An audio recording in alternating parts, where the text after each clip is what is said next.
Good morning everyone, welcome to civil service study. 18 फरवरी है आज 2021 जब ये टेस्ट रिकॉर्ड किया जा रहा है और यह है प्रैक्टिस सेट नंबर 175 175वां टेस्ट है।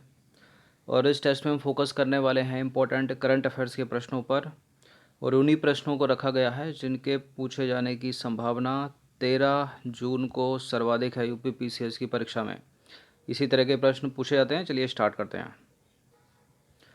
तो प्रश्न क्रमांक संख्या 1 है, भारत का 51वां अंतर्राष्ट्रीय फिल्म महोत्सव निम्नलिखित में से कहाँ संपन्न हुआ? बताइए। गोवा, तमिलनाडु, उत्तर प्रदेश या दिल्ली? भारत का 51वां अंतर्राष्ट्रीय फिल्म महोत्सव गोवा में संपन्न हुआ। और अब गोवा में ही संपन्न होता है, गोवा ही याद रखिएगा। लेकिन किसी कारणवश किसी दूसरी जगह भी हो सकता है, इसलिए हर साल की करंट अफेयर्स पढ़नी जरूरी है। तो भारत का 51वां अंतर्राष्ट्रीय फिल्म महोत्सव गोवा के पणजी में 16 से 24 जनवरी 2021 को संपन्न हुआ। यह वर्ष 2020 में 20 से 28 नवंबर के बीच संपन्न होना था, किंतु कोरोना महामारी के कारण जो है इसको उस समय स्थगित कर दिया गया था। बाद में जनवरी 2021 में जो है इसको संपन्न किया हाल ही में। अब इस प्रश्न का उत्तर दीजिए। तो भारत में अंतर्राष्ट्रीय फिल्म महोत्सव के आयोजन की शुरुआत किस वर्ष की गई थी? 52, 53, 55, 60? कब की गई थी? 1952 में। तो भारत में अंतर्राष्ट्रीय फिल्म महोत्सव के आयोजन की शुरुआत की गई थी वर्ष 1952 में। ऐसा पहला महोत्सव जो है वो मुंबई में आयोजित किया गया था। इसके पश्चात कई स्थानों पर इसका आयोजन किया गया, लेकिन 2004 से क्या हुआ, इसका आयोजन गोवा में हो रहा है तथा गोवा को जो है इस महोत्सव के आयोजन का स्थायी स्थल जो है वो बना दिया गया है। ठीक है, परमानेंट हो गया है गोवा। चलिए क्वेश्चन नंबर 3 पर आ जाइए। हाल ही में चर्चा में रहे केवड़िया स्थान जो है उसका संबंध निम्नलिखित में से किस राज्य से है? कहाँ है केवड़िया? स्टैचू ऑफ यूनिटी याद हो आपको? ठीक है, वहीं है वो। तो गुजरात में है ये। तो गुजरात के नर्मदा जिले के केवड़िया गांव, जहां सरदार वल्लभ भाई पटेल की गगनचुंबी प्रतिमा स्टैचू ऑफ यूनिटी स्थापित है, को देश के एक प्रमुख पर्यटन केंद्र के रूप में विकसित करने की सरकार की योजना है। इसी के तहत केवड़िया को देश के विभिन्न हिस्सों से 8 रेल मार्गों के द्वारा जोड़ा गया है। वीडियो कॉन्फ्रेंसिंग के जरिए 17 जनवरी 2021 को प्रधानमंत्री मोदी द्वारा हरी झंडी दिखाई गई है इसको। क्वेश्चन नंबर 4 पर आ जाइए। निम्नलिखित कथनों पर विचार करना है, दो स्टेटमेंट के साथ बताइए कौन सा करेक्ट है। 16वां प्रवासी भारतीय दिवस 9 जनवरी 2021 को संपन्न हुआ। आत्मनिर्भर भारत में योगदान इस वर्ष के समारोह की थीम थी। आत्मनिर्भर भारत में योगदान यही है क्या? 16वां प्रवासी भारतीय दिवस नई दिल्ली में संपन्न हुआ 9 जनवरी 2021 को। और थीम क्या है इस बार की? आत्मनिर्भर भारत में योगदान। इंपॉर्टेंट है, याद रखिएगा।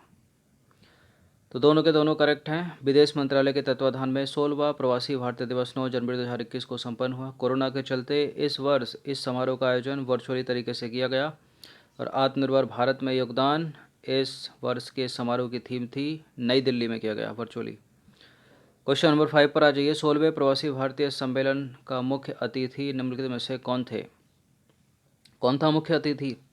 देखिए, 15वें में तो मॉरिशस के प्रधानमंत्री प्रविंद जगन्नाथ थे। इस बार कौन थे? सूरीनाम के राष्ट्रपति चंद्रिका प्रसाद संतोखी।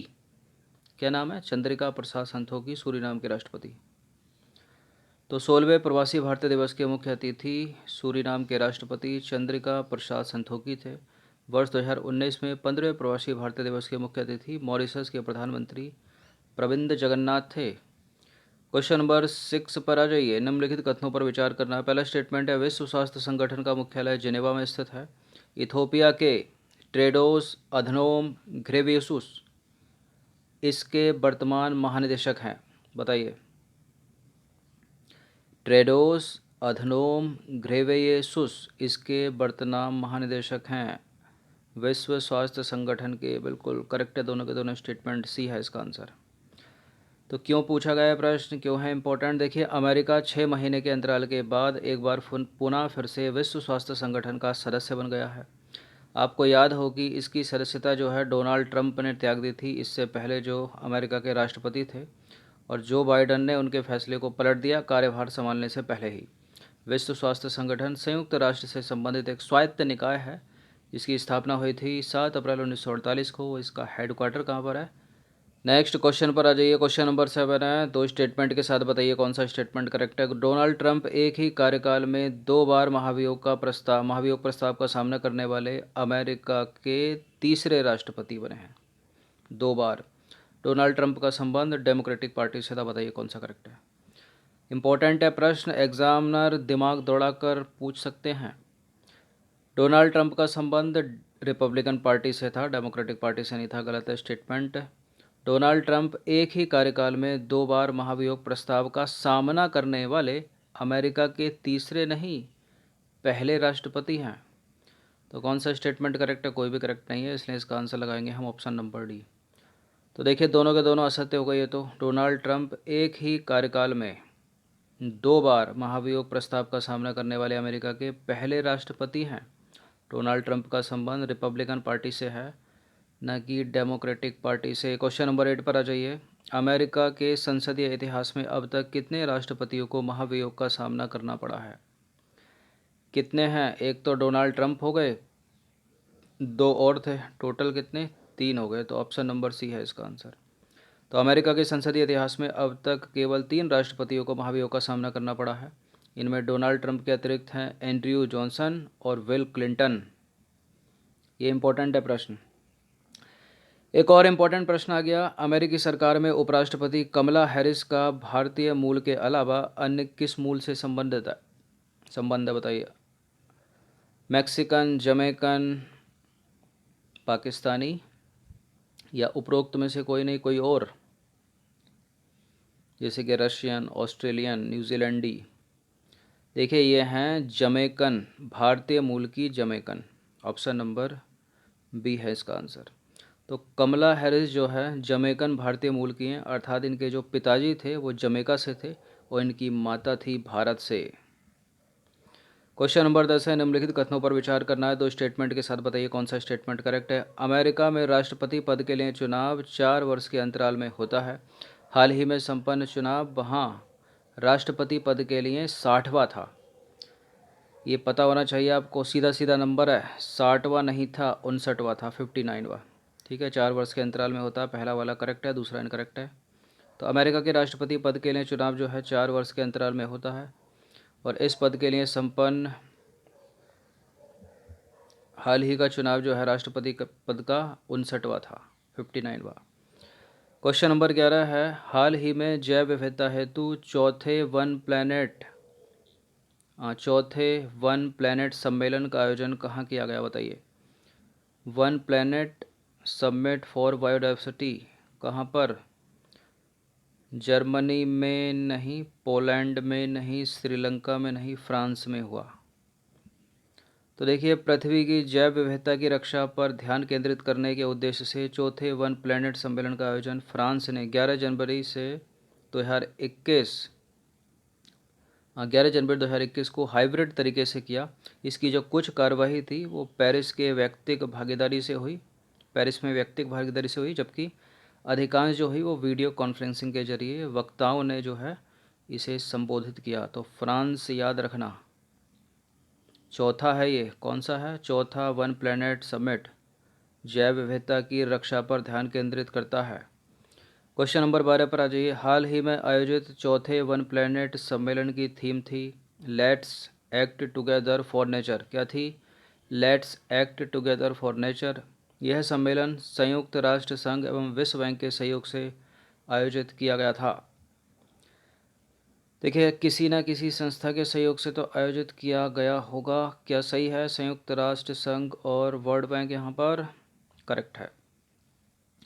थीम भी करेक्ट है, दोनों के दोनों करेक्ट हो जाते हैं। करेक्ट ही पूछा है तो सी है इसका आंसर।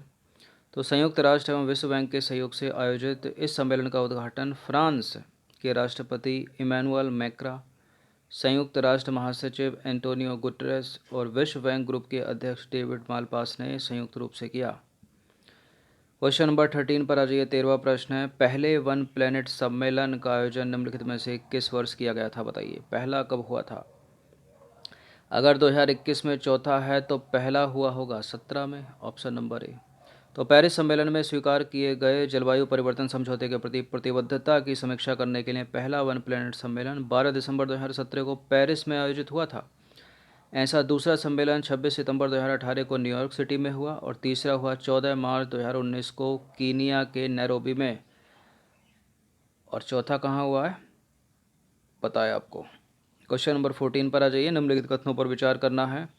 पहला स्टेटमेंट है, विश्व के विभिन्न भागों में रह रहे प्रवासियों की सर्वाधिक संख्या भारतीयों की है। सबसे बड़ा डायस्पोरा भारत का डायस्पोरा। संयुक्त राष्ट्र संघ के आर्थिक एवं सामाजिक मामलों के विभाग की जनवरी 2021 में जारी एक रिपोर्ट के अनुसार वर्ष 2020 में भारत के 1.8 करोड़ लोग विभिन्न देशों में रह रहे थे। ये आंकड़ा सही है? सही है, करेक्ट है दोनों के दोनों स्टेटमेंट। सी है इसका आंसर। और पूछा जाए कि कौन से देश में सबसे ज़्यादा हैं, बताइए, कनाडा में या फिर सऊदी अरब में या संयुक्त अरब अमीरात में। देखिए, विश्व के विभिन्न भागों में रह रहे भारतीयों में सर्वाधिक संख्या भारतीयों की है। प्रवासियों में रह रहे प्रवासियों में सर्वाधिक संख्या जो है वो भारतीयों की है। भारतीय डायस्पोरा सबसे बड़ा है वर्तमान में। संयुक्त राष्ट्र संघ के आर्थिक एवं सामाजिक मामलों के विभाग की जनवरी में जारी एक रिपोर्ट के अनुसार वर्ष 2020 में भारत के 1.8 करोड़ लोग विभिन्न अन्य देशों में रह रहे थे और रह रहे, अब तो बढ़ गए होंगे, है ना। इनमें सर्वाधिक 35 लाख संयुक्त अरब अमीरात में रह रहे थे। तो ये नंबर याद रखना, 1.8 करोड़। क्वेश्चन नंबर 15 पर आ जाइए। मार्सेलो रिबेलो डी सोसा निम्नलिखित में से कहाँ के राष्ट्रपति निर्वाचित हुए हैं? और क्यों इम्पोर्टेंट है? क्योंकि हाल ही की बात है और ये दूसरी बार निर्वाचित हुए हैं। कहाँ के हैं ये? पुर्तगाल, इटली, स्पेन या फ्रांस? अंतिम प्रश्न बताइए। चलिए, स्पेन के नहीं हैं, अब बताइए कहाँ के? इटली के या पुर्तगाल के? चलिए, इटली के भी नहीं है, अब बताइए कहाँ के हैं ये? पुर्तगाल के। पुर्तगाल, जिस पर 1961 तक दमनद्वीप, ठीक है, दमनद्वीप पर कब्जा कर रखा था इसी पुर्तगाल ने। तो देखिए, पुर्तगाल में राष्ट्रपति पद के लिए 24 जनवरी 2021 को संपन्न चुनाव में वर्तमान राष्ट्रपति मार्सेलो रेबेलो डी सोसा इस पद पर पुनः निर्वाचित हुए। इसलिए न्यूज़ में है और इम्पोर्टेंट है, क्योंकि 150 प्रश्न है, प्रश्नों की संख्या बहुत अधिक है। इस तरह का प्रश्न पूछा जाता रहा है, पूछ सकता है, तो एक बार ध्यान देना। चलिए, समाप्त करते हैं इस टेस्ट को। तो अभी तक बहुत स्टैटिक चल रहा था, तो स्टैटिक के साथ साथ अब करंट भी स्टार्ट कर दिया है। हर दिन प्रैक्टिस करते रहना।